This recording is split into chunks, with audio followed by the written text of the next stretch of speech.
Right now, I am standing in the grand ballroom of the Ritz-Carlton in Shanghai.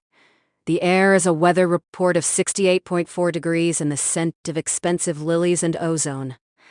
I am wearing a $45,000 bespoke silk gown in a shade of black that absorbs the light. On my wrist is a Patek Philippe Nautilus, price $115,000. My father, Arthur, is standing 3 feet away from me. He is holding a glass of vintage crystal. He looks at me, but he doesn't see his daughter. He sees a high-value investor. He sees the CEO of Vesta Holdings. He said, "Mr. Thorne, it is an honor to have you at our anniversary gala. The Vane Group is looking for a partner who understands the aesthetics of power. You have a face that represents the future of this industry. By the way, if you're watching this video, subscribe. Tell me where you're from. Are you the one born with the name, or the one who had to buy a new one?" The year was 2017. The day I was deleted, I was 22 years old. We were in the library of the family estate in Greenwich. The room smelled of old paper and my father's $400 an ounce scotch. My stepmother, Clara, was sitting on the $12,000 velvet sofa. Her daughter Mia was standing next to her. Mia was the golden stepdaughter.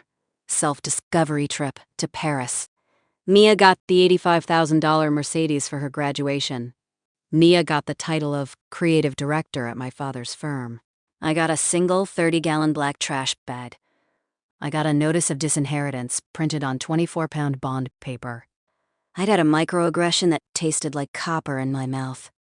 My father said, "Wilda, you have to understand the optics of a legacy. Mia has the grace. She has the social fluidity. You are structurally difficult. You have your mother's common features and a temperament that belongs in a warehouse. You're a blemish on the brand we're building. It's not an insult. It's just your nature as the daughter of a mistake I made 20 years ago." I didn't yell. I didn't tell him that I was the one who had written the 115-page growth strategy Mia was currently presenting as her own. I didn't tell him that I had been paying the property taxes on the summer house for 3 years in secret. I walked out of the house with my $15 mechanical keyboard and $300 in my savings account. The years 2018 to 23 were a montage of gauze and grit. 23 years old, I lived in a 200-square-foot studio in Seoul. I spent $150,000 on 3 separate surgeries. I didn't want to look beautiful. I wanted to look inaccessible. I changed the jawline. I changed the bridge of the nose by 2.2 millimeters. I erased the common features my father hated. I paid for the recovery with the money I made as an anonymous short seller on the Hong Kong exchange. 25 years old, I founded Vesta Holdings. 27 years old, I own the 240 supplier contracts that the Vane Group relies on for their raw textiles. I spent 1,000 nights studying the biological debt of the family that threw me away. Now, back to the ballroom. Mia is walking toward us. She is wearing a $35,000 gown I paid for through a shell company's sponsorship. She looks at my new face, the face that cost more than her car. She smiles the golden child smile. She said, "Father, is this the woman who is going to save our IPO?" I looked at the golden child. I spoke with the weather report coldness of a woman who has already seen the outcome of the autopsy. I said, "I'm not here to save the IPO, Arthur. I'm here to audit the foundation. And I think you'll find that the soil beneath this building officially changed ownership at 3 p.m. this afternoon." The silence in the ballroom was 11.2 seconds long. I reached into my Ziploc bag, now a silk clutch, and pulled out a hardware key. The weather report for the Vane Group, total systematic erasure. The temperature in the recovery room of the Hangul Clinic in Gangnam is a weather report of 21.2 degrees Celsius. The air is a weather report of pressurized oxygen and a sterile, metallic scent of medical-grade disinfectant. I am lying on a bed that cost $8,500. designed for post-operative spinal alignment. My face is a weather report of bandages and 4.2 millimeters of swelling. The price of the anesthesia was $4,200. The price of the silence of the surgical team was an additional $50,000. I am looking in a mirror, but I cannot see my eyes. And the Ziploc bag hanging from the IV pole, filled with the bone fragments they removed from my jaw. If you're still listening, subscribe. Tell me, if you could buy a new soul, would you start with the skin or the bone? The golden child contrast was measured in millimeters. Mia got the $12,000 veneers in London to perfect her golden smile. Mia got the $45,000 wellness retreat in Switzerland to align her chakras. Mia got the praise from my father for having the vein bone structure. I got the 150,000 total reconstruction. I got the 14-hour surgery where they broke my jaw, with 3 places to correct the common features my father hated. I got the liquid eye, 150,000 total reconstruction. I got the 14-hour surgery where they broke my jaw and 3 places to correct the common features my father hated. I got the liquid dyed, 12 cans of synthetic protein that I drank through a glass straw for 90 days. I spent 1,000 hours in that darkened room in Seoul. I wasn't thinking about beauty. I was thinking about the atmosphere of inaccessibility. I told the surgeon, "Don't make me look like a model. Make me look like a debt collector." I wanted a nose bridge that was a weather report of cold steel. I wanted a chin that looked like it could anchor a bridge. I spent my recovery time on a $300 refurbished laptop, tracking the Vein Group's quarterly filings. 2018 was the year of the grind montage. I lived in a 200-square-foot studio above a fish market. The smell of rotting salt was the only thing I could taste through my wires. I worked as an anonymous freelance analyst for short seller funds in London. I earned $85 an hour for finding the structural cracks in legacy companies. I found the first crack in the Vein Group in November, a $12 million consulting fee paid to a shell company in the British Virgin Islands. The shell company was named M-Star, M for Mia. My father was using the corporate pension fund to pay for Mia's creative lifestyle. He was buying her $35,000 gowns with the retirement money of 4,000 warehouse workers. He thought he was building a legend. I realized he was building a bonfire. I took my $15 mechanical keyboard and I began to type. I didn't send a report to the SEC. I started my own shell company, The Alchemist of Ash. I didn't buy stocks. I bought the debt of the discarded. I bought the high-interest loans of the suppliers my father had bullied for a decade. By the time the bandages came off in December 2018, my pulse was 60 beats per minute. The nurse removed the final layer of gauze. She didn't gasp. She didn't smile. She just looked at the data on the monitor. The swelling was down to 0.4 millimeters. The face in the mirror was no longer Wilda Watson. It was a weather report of total, absolute silence. 2019. I lived in a 400-square-foot apartment in Central. The rent was $4,500 a month. The air was a weather report of 85% humidity and the smell of high-frequency electricity. I was 24 years old. I was no longer the girl in the trash bag. I was the forensic ghost of the Hang Seng Index. The golden child contrast was global. Mia was the star of the season in Harper's Bazaar. Mia was quoted saying, "Creativity is about fluidity. I don't look at numbers, I look at light." My father was quoted saying, "Mia is the daughter I always wanted. She represents the vain soul."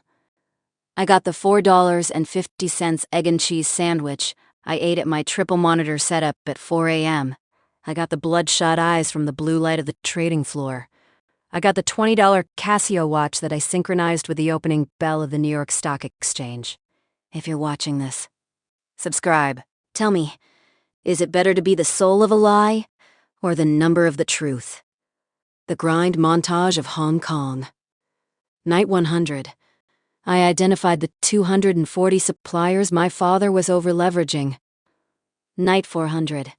I short-sold $2 million of Vane Group stock through 16 different accounts. Night 800. I founded Vesta Holdings with a capital of $15 million, all of it, earned from the structural failure of my father's competitors. I saw Mia in a video in 20. She was hosting a charity auction for artisanal textiles. She was wearing a $45,000 Vane silk dress. She was selling a rug that I had designed in 2016 for $500,000. She didn't mention my name, she said. The rug was inspired by her travels in Morocco. I didn't yell. I didn't throw my $2 coffee cup at the screen. I looked at the specific dye used in the rug. Indigo, 9. The dye that my father had stopped paying the environmental permits for in 2017. I realized that my father's legacy was a systematic violation of federal law. He was dumping the chemical waste of Mia's creativity into the New Jersey groundwater. He was saving $1.2 million a year in disposal fees, the same $1.2 million he used to buy Mia her self-discovery penthouse. I didn't call the EPA. I bought the land downstream from the factory through a trust. I paid $850,000 for a swamp that everyone said was worthless. I spent 5,000 hours collecting water samples in $15 plastic vials. I built a 422-page record of the Vane contamination. By 21, the Vane Group's IPO was being planned. The valuation was $1.4 billion. They needed a high-value lead investor to anchor the round. I sat in my Hong Kong office looking at the skyline. The sun was hitting the water at exactly 45 degrees. I picked up my phone. I didn't call as a daughter. I called as the CEO of Vesta Holdings. I used a voice that was a weather report of 72 degrees and total, unshakable authority. I said, "Tell Arthur Vane that Vesta is interested in the soil." May 12, 2022. The air is a weather report of 68 degrees and the scent of expensive lilies and floor wax. The Vane Group Board of Directors is sitting around the $450,000 mahogany table. My father, Arthur, is at the head of the table. My stepmother, Clara, is sitting in the observer chair. She is wearing a $4,500 suit and a fake smile. They are waiting for the CEO of Vesta Holdings. They are waiting for their savior. I walked in at exactly 10:14 a.m. I was wearing a black silk suit. Price, $3,000. I was wearing the face that cost $150,000. Arthur stood up. He didn't look at my hands, which were no longer blue from the dye vats. He looked at my cheekbones, which were 2.2 millimeters higher than they were in 2017. He said, "Ms. Thorne, welcome. Your reputation for forensic accuracy precedes you. The Vane Group is honored to have Vesta as our lead investor. The micro-violence of the boardroom. They think I am a stranger. They think I am a high-value asset to be utilized." Arthur looked at the $15 mechanical keyboard I placed on the table. He didn't recognize it as the one I took from the trash in 2017. He said, "You're a stable partner, Miss Thorne. Stable as a piece of Nordic furniture. We need that stability for the IPO. Mia is the face, but you are the floor we will build on. Stable furniture." The exact words he used when he disowned me. He thought it was a compliment this time. He didn't realize that a floor can also be a trapdoor. I looked at Mia. She was sitting at the end of the table, doodling on a $50 legal pad. She was wearing the $35,000 gown I had sponsored. She said, "Miss Thorne, do you like the color?" "It's called Mia Gold. I conceptualized it myself." I spoke with the weather report coldness of a woman who has already seen the lab results. I said, "It's a vibrant color, Mia, but I think you'll find that under certain light frequencies, the color tends to bleed." I pushed a 120-page document across the table. It wasn't an investment agreement. It was a notice of environmental liability. I said, "Arthur, before we sign the IPO anchor, we need to discuss the soil downstream from your factory. Vesta Holdings owns that soil. and the soil says you owe the state of New Jersey $120 million in cleanup costs, which effectively makes your $1.4 billion valuation absolute zero. The silence in the room was 14.2 seconds long. Arthur's face turned the color of unripened lime. He looked at the document. He looked at the signatures on the waste disposal reports. He looked at me. He still didn't see Wilda. He only saw the alchemist of ash. 1995. The year of the first microaggression. I was 10 years old. The air was a weather report of 45 degrees and the smell of industrial laundry detergent. My mother had just passed away from a respiratory illness she got from working in the vein mills. My father was already dating Clara. Leo was 8. Mia hadn't arrived yet. Leo got the $110 Nike Gear sneakers. I got the $12 fleece blanket from the donation bin. I got the job of cleaning my father's special collection of porcelain vases. If I broke one, I didn't get dinner. If I cleaned them all, I got a steady nod, if you're watching this. Subscribe, and tell me, what was the first thing they took from you and gave to the golden child? 2012. The year Mia arrived. Clara brought her perfect daughter into the house. Mia was 14. Mia got the $4,500 trip to Paris for developing her aesthetic. I was 18. I got the job as a night shift sorter at the New Jersey warehouse. I worked 40 hours a week while I was in community college. My father took my paycheck to pay for Mia's social integration fund. He said, "Mia needs to learn the manners of the elite. You already know how to be a worker. It's your nature." I spent 10 years becoming the stable furniture. I paid the property taxes on the Greenwich estate. I paid the electricity for Mia's vanity lights. I watched them buy silk and drink $120 Cabernet while I ate $2 generic cereal. I was the floor they walked on. I was the roof that kept them dry. I was the bank they robbed every single day. The day of the deletion. Mia had accidentally deleted my 422-page master's thesis on textile chemistry. I had no backup. I confronted her. Clara walked in and said, "Wilda, don't be so... It's just data." Mia was trying to find space for her new portfolio. "You're a strong girl. You can rewrite it. Mia is sensitive. She doesn't need the stress of your technical grudges." He didn't look at my tears. He looked at the $12,000 velvet sofa. He said, "You're a blemish on the brand, Wilda. Mia is you're the past. Pack the trash bag. The weather is changing, and you don't fit the new climate." Now, back to 2022, the boardroom. Arthur is looking at the $120 million liability. He is looking at the face that represents the future. He doesn't realize he is looking at the past that has come back to haunt him. I stood up. I adjusted my $3,000 suit. I said, "Arthur, the IPO is canceled. The Vane Group is under a total asset freeze. You can stay for 10 minutes to collect your $400 scotch. After that, the weather is going to get very, very cold." Day 1. I am sitting in my 58th floor office at Vesta Holdings. The walls are white. The floor is made of basalt. Price? $220 per square foot. The air is a weather report of 68 degrees and absolute silence. My father called me 3 times today. He didn't ask if I was safe. He didn't ask how I built Vesta. He said, "Thorne, there's been a mistake with the environmental reports. My engineers say the dye is stable.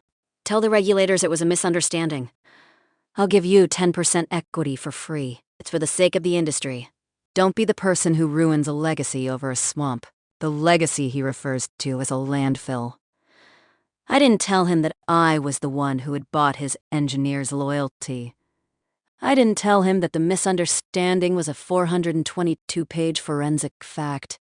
I spoke with the weather report coldness of a woman who has already accounted for the interest.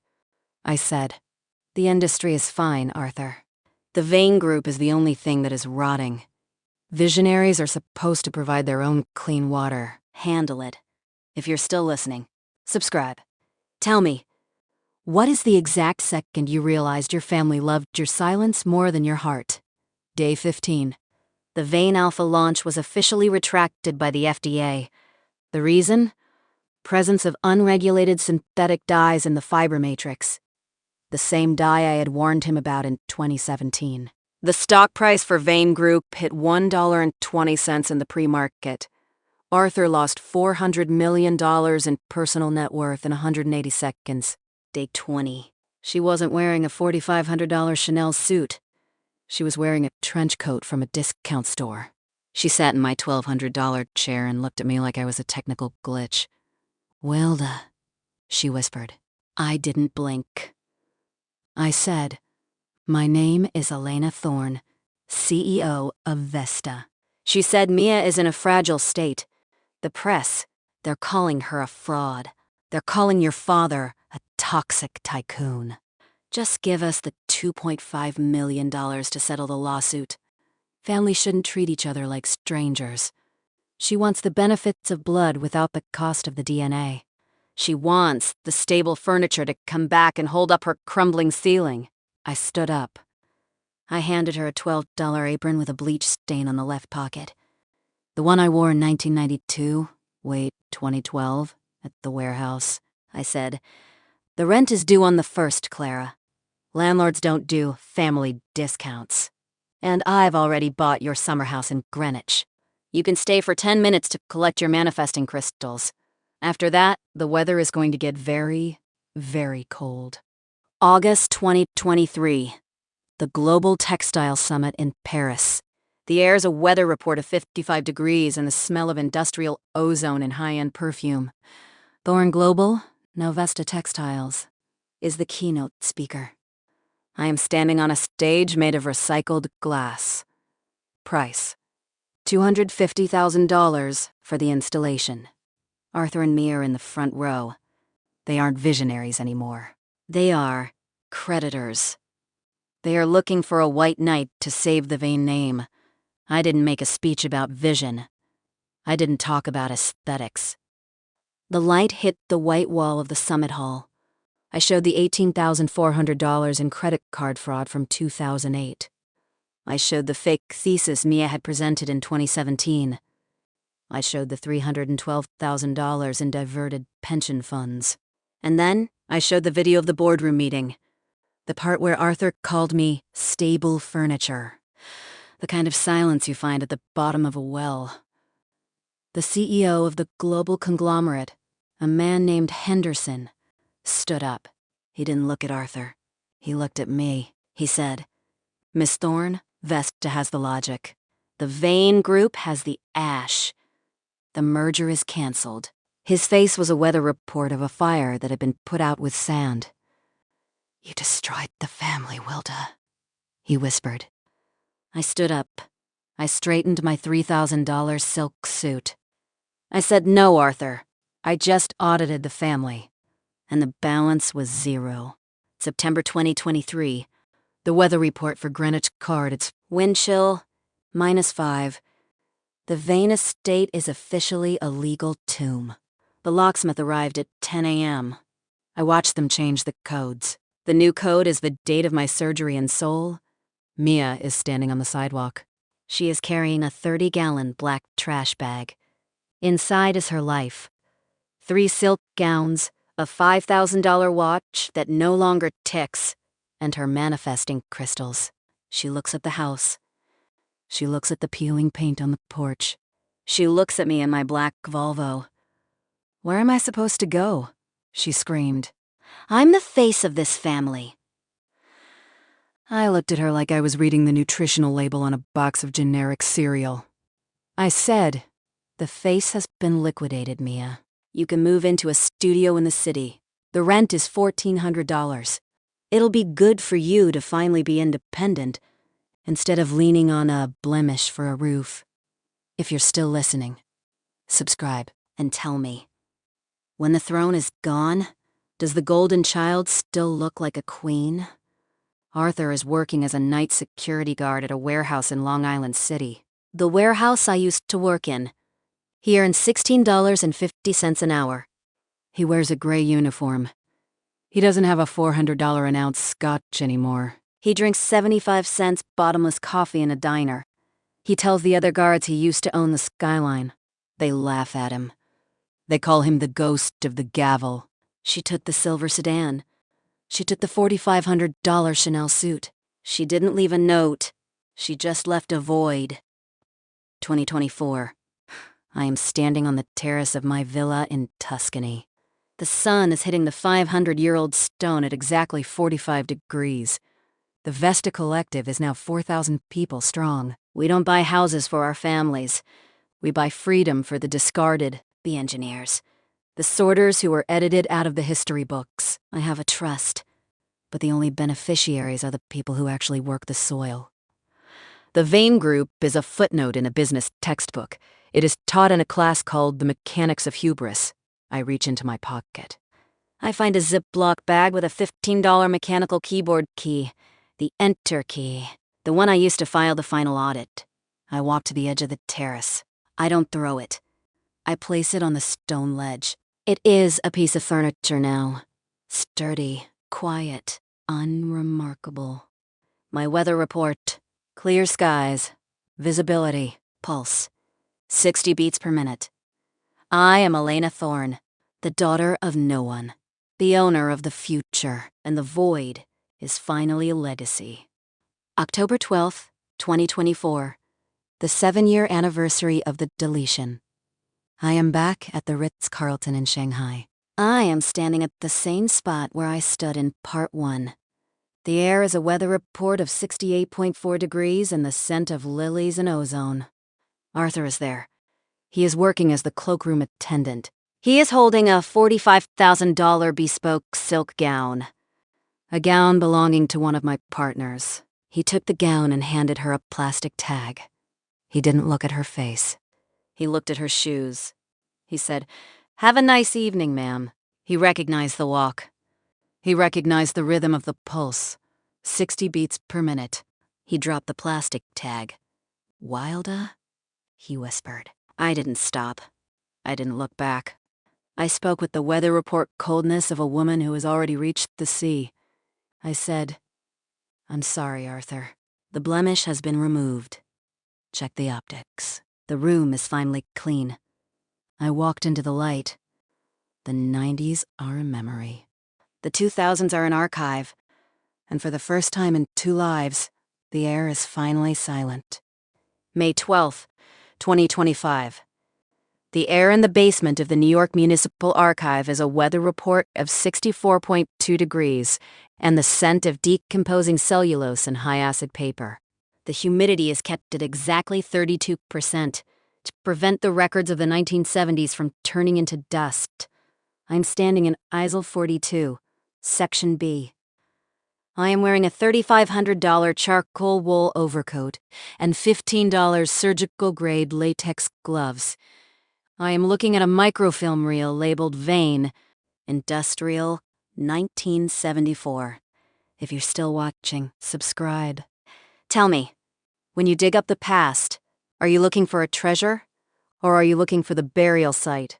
3 weeks ago, I received a letter at my Vesta Holdings office. The envelope was a standard number 10 white paper, bought for 5 cents at a drugstore.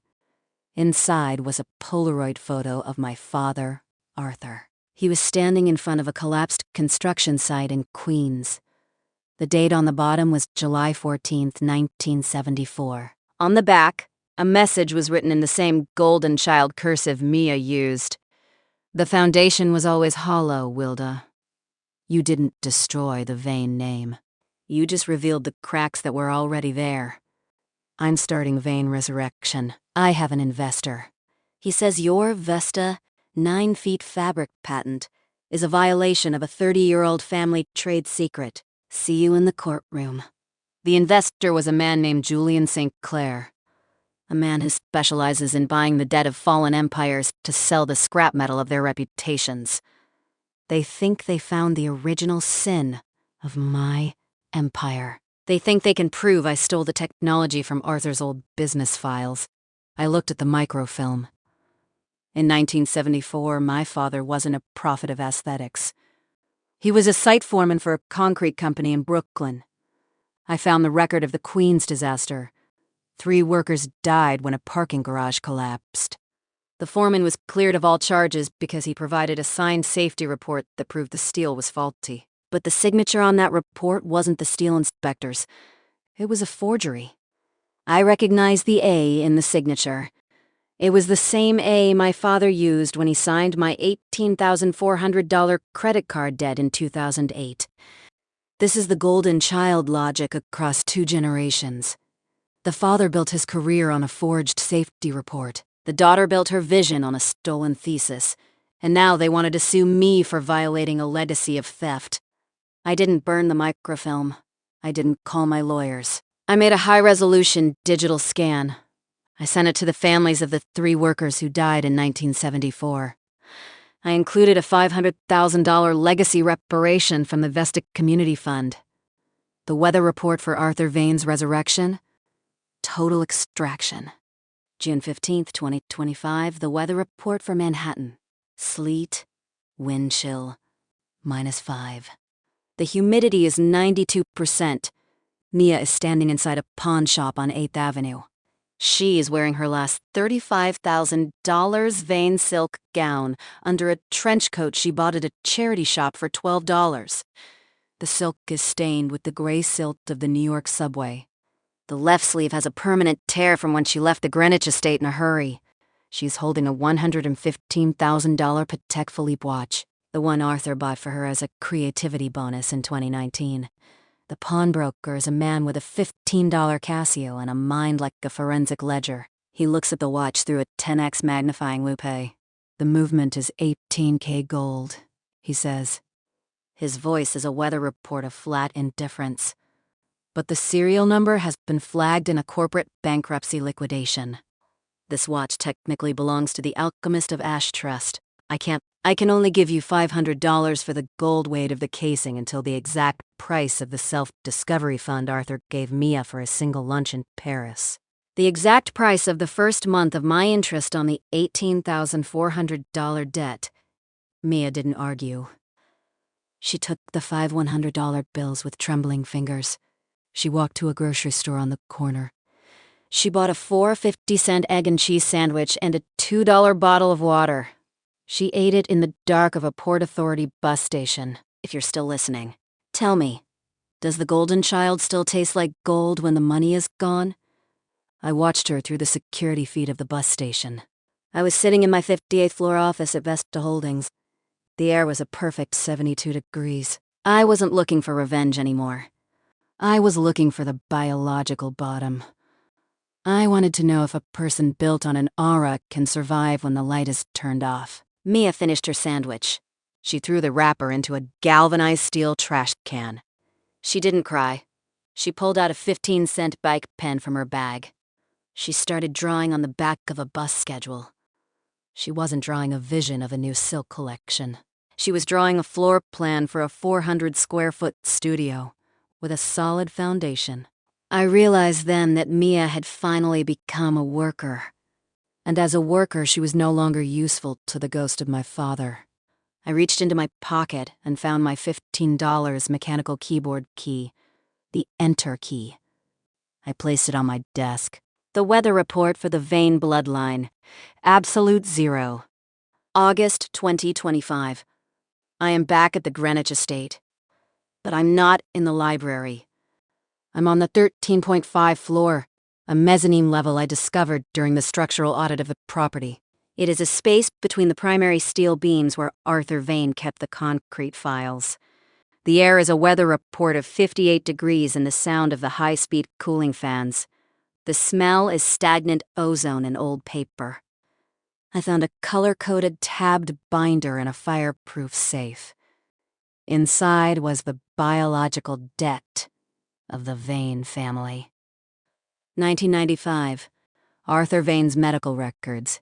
He didn't have a grieving period that required him to ignore my mother's death. He had a $120,000 cosmetic enhancement fund that he used to reconstruct his jawline to look more aristocratic for Clara. He paid for it by diverting the employee pension fund of the concrete company. 2012. Mia's entry into the family. The adoption fee was actually a $150,000 payoff to a biological father in Paris to keep him from claiming Mia. This is the microaggression of the patriarch. He didn't just favor his stepdaughter. Tabata the junker jatting biancholing yigo yu huang yan dui tier chung the jucham. He made Mia incapable of reality so that Arthur could be the only director of her soul. Wilda wasn't a blemish. Wilda was the only witness to the original script, and witnesses have to be deleted. I realized that my father had called me structurally difficult in part 1 because he was terrified. He was terrified that if I stayed in the house, I would eventually find the 13.5 floor. He was terrified that the stable furniture would eventually look at the ceiling and see the rot. I didn't leak the files to the press. I sent them to Julian St. Clair's attorney. I included a note written with a 50-cent plastic pen. Here is the aura you are investing in. The foundation isn't just hollow. It's criminal. The interest on the 1974 disaster is now $42 million. The weather report for your partnership, total liquidation. October 12th, 2025. Arthur Vane invited me to a reconciliation picnic on the lawn of the Greenwich estate. The house is now owned by Vesta Holdings, but I allowed him to stay until the end of the month. The air was a weather report of 68 degrees and the scent of expensive pine and damp grass. The humidity was 40%. Arthur was sitting in a $12,000 leather chair he had borrowed back from the library. He was wearing a white linen suit. He looked like a man who had never seen a $2 bagel in his life. "Elena," he said. His voice was a weather report of forced warmth and the smell of high-end gin. "We're a family again. Clara is gone. Mia is working. The Vane name needs a successor who understands the old ways. Release the asset freeze. I'll make you the global trustee. You can stay in the master suite.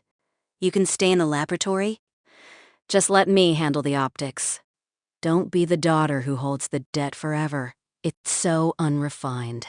Blemish. The microaggressions were a perfect echo of 2017. I looked at the porch railing. The paint was fresh. I said, "The optics are a gas, Arthur.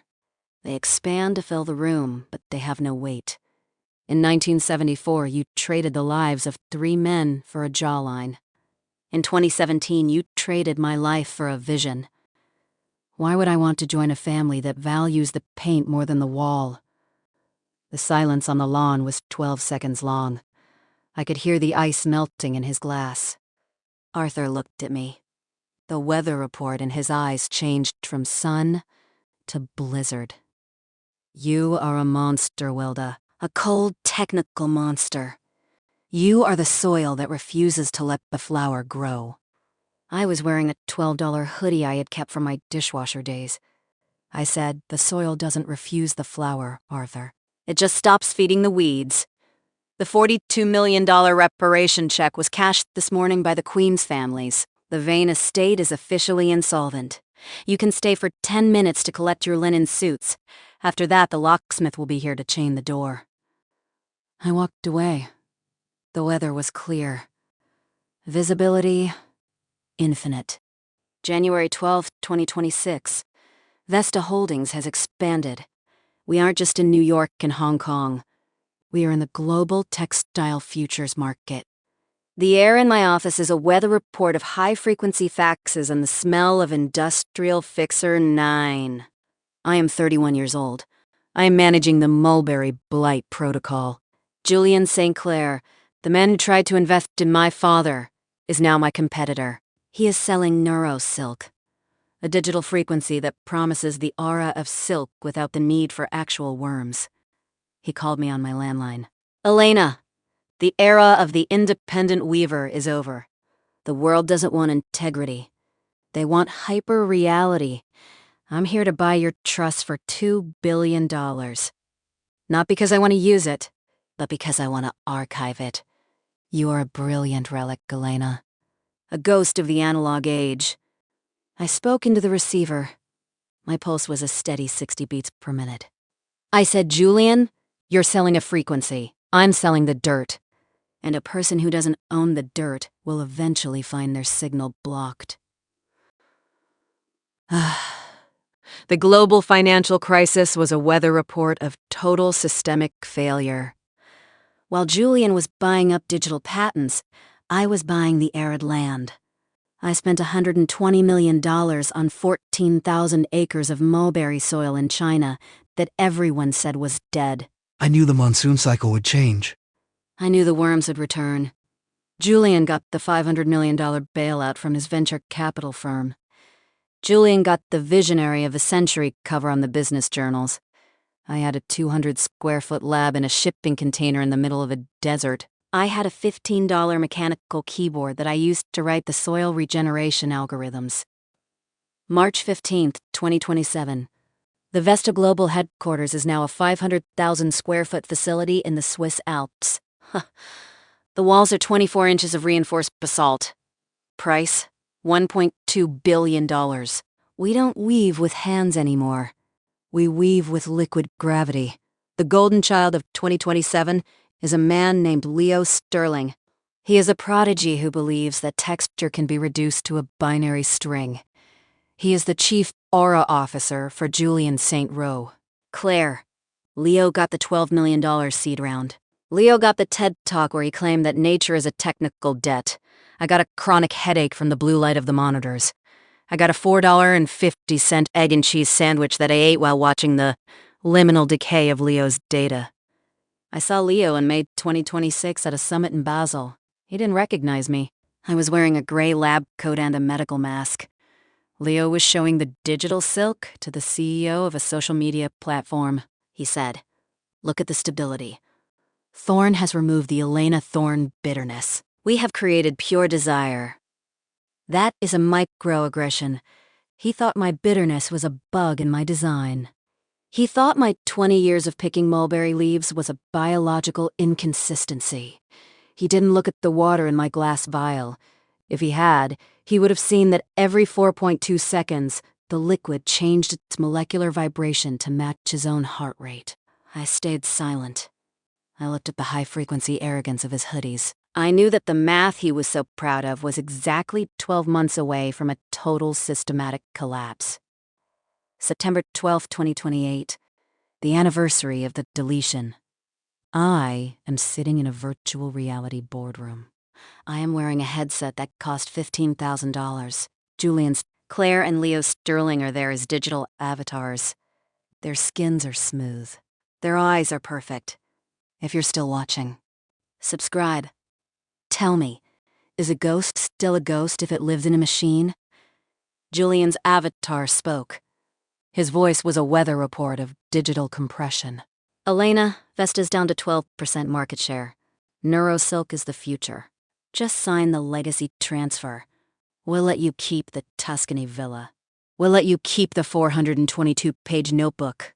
Just stop pretending that the atom matters. Stability is like furniture, Elena. It's useful for a while, but eventually, it's just in the way of the renovation. You're the furniture. We're the light. I looked at the digital furniture in the room. I said, furniture is what you sit on when the lights go out. And the lights are about to go out, Julian. I reached into the inventory of my VR interface. I pulled out a single file labeled beta-aldehyde 14. The evolution of the molecule that destroyed my father's concrete company in 1974. The weather report for the VR boardroom. Packet loss. System failure. Total blackout. June 20th, 2029. The fallout of the digital silk scandal was a weather report of total systemic execution. Julian St. Clair's NeuroSilk didn't just crash. It caused a limbic feedback loop in 4.2 million users. They didn't feel a mother's embrace. They felt ashes. For 14 days, the elite of the world couldn't wear their own clothes without skin irritation. Their luxury fabrics felt like the Queen's disaster from 1974. The history they tried to erase had become their only tactile reality. Julian got the Crimes Against Humanity investigation. Julian got the $12 billion class action lawsuit. Julian got the permanent ban from every financial exchange. Leo Sterling moved to a rural commune in Oregon. He spent his days digging holes for fence posts. He used a 12 R&B shovel. I got a quiet flight back to New York. I didn't buy a Ferrari. I bought the Vane Group headquarters back. I turned it into the Vesta Institute for Forensic Textiles. I hired the 4,000 employees Julian had tried to fire. I gave them $125,000 base salaries. I visited Arthur Vane in his care home one last time. It was October 12th, 2029. He didn't recognize me. He was sitting in his plastic chair staring at a blank wall. I handed him a $4.50 egg and cheese sandwich. He took a bite. He smiled. He said, "This tastes like the 90s. August 23rd. I visited the warehouse in Long Island City at 6 a.m. The air was a weather report of 55 degrees and the smell of industrial lemon cleaner. The 4,000 employees were already at their stations. They weren't furniture. They were the board. The Vesta Collective had transitioned to a worker-owned cooperative. Every weaver owned a share of the Vesta 9 patent. Every dyer owned a piece of the Swiss Alps. I walked to the spindle of the 19th century jacquard loom. The wood was smooth from 30 years of use. I touched the thread. It was strong. It was honest. Arthur Vane passed away in a state-funded facility last month. His obituary was 2 sentences long. It didn't mention the vision. It didn't mention the $1.4 billion. It simply stated that he was a former site foreman. I realized then that the color of revenge wasn't red. It wasn't even indigo. It was clear. It was the transparency of a life lived without the need for a mask. December 31st, 2031. I am 36 years old. I am standing on the terrace of the villa in Tuscany. The sun is setting over the Tuscan hills. The wind is 1 mile per hour. Pulse, 60 beats. The archive of original sins is closed. The Vesta Protocol is universal. The family of lies is a ghost. The empire of truth is a... I pick up a pen. A simple 50-cent plastic pen. I find a blank piece of paper. I don't write a formula. I don't write a name. I just draw a single circle. A perfect circle. The beginning and the end. I am Elena Thorne, the daughter of the soil. The heir to the silence. And the void is finally to...